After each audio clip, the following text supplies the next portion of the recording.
And the birth was planned. My parents were forced to move down to this area for the reason that the High Council is down here, which is, there are 6 councils of 13 in this country, and the High Council is down here. We're talking the United States? The United States, yes. And so from the time that I was a baby, I was being abused and traumatized, and on purpose, for the mind control that they need someone to go through to do whatever they say, to be as just a puppet in that they can control every move. And you don't remember, I didn't remember a lot of things, because I have, as a result of all of this mind control, split off many parts that all hold memories, hold feelings, hold programs, hold information, and I've been working very hard to pull all of that up. And it's been a long, slow process for me, because there don't seem to be a lot of people in the field that I only felt was the only way I could go was psychiatric and psychological. They don't seem to know what is really going on, and I believe that a lot of them are afraid of being sued should they suggest something, and so they cannot lead or suggest. And it's been a process of me having to trigger myself to remember, and be around people that can help me with that can't really be touched by the False Memory Syndrome Foundation. So what happened? You say you were abused as a child as part of this compartmentalizing of your mind. What went on after that, as you got older?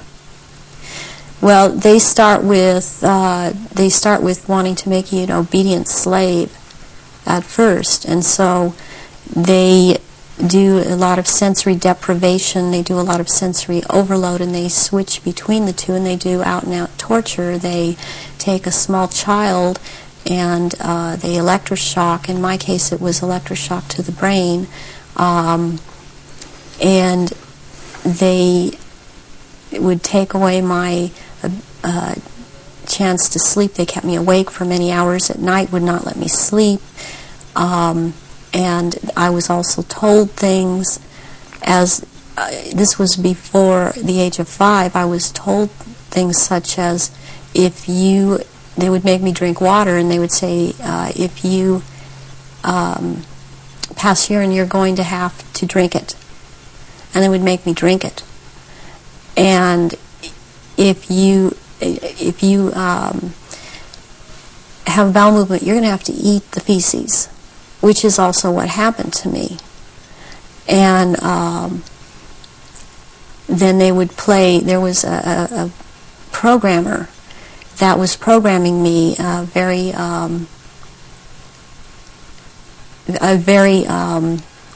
infamous person in history, who actually has been in this country, and he was known as Dr. Green. Who he actually was Dr. Mengele, from Joseph Mengele, from the concentration camps in Germany, and he stayed a lot at China Lake Naval Weapons Station out here in Southern California, in the desert area. And I would be around this man a lot, and he used to tell me that the scar that he had on the left cheek of his face was actually from, he was into fencing, and that it was from that, but actually the scar on his cheek was from one of his own programming techniques, that he would put a child in a box and with a sword and tell the child to defend the box. even if it meant his own death. Then he'd tell another child to break into the box, and which this child would do, and then the other child would then jump out of the box and shove the sword or the lance straight through the other child. And at one point he got into it where this child actually got him in the face with the sword. And he would wear a huge emerald ring on his left hand on this middle finger. And he would twist this emerald around and for programming, and he was into using long-colored ribbons of different colors, and you had to choose a certain ribbon, or you were given a certain ribbon, and that meant that this certain thing was going to happen to you. And it was like picking sticks out, or drawing sticks out of a hand, out of someone's hand. I saw games of Russian roulette played where it was chosen beforehand that a child would die, and the child would put the gun up to his head and pull the trigger, and this child would end up dying.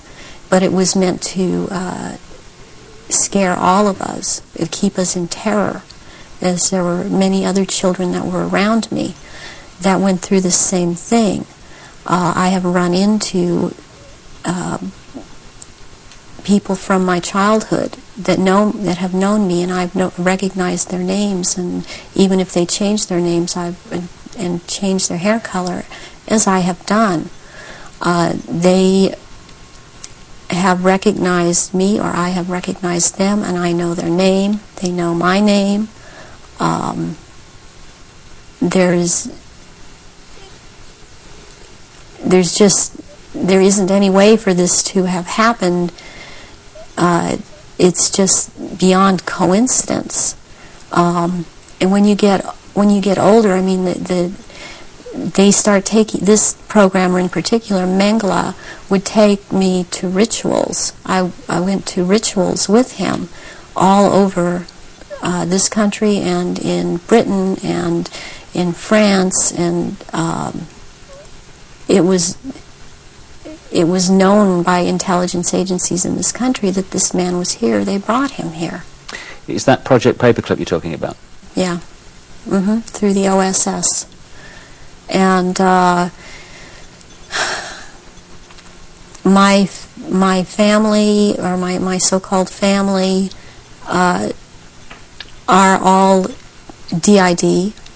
They have not.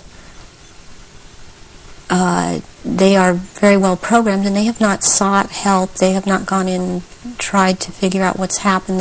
They believe they've had this certain kind of life that they've had, and as far as they are concerned, I am crazy. And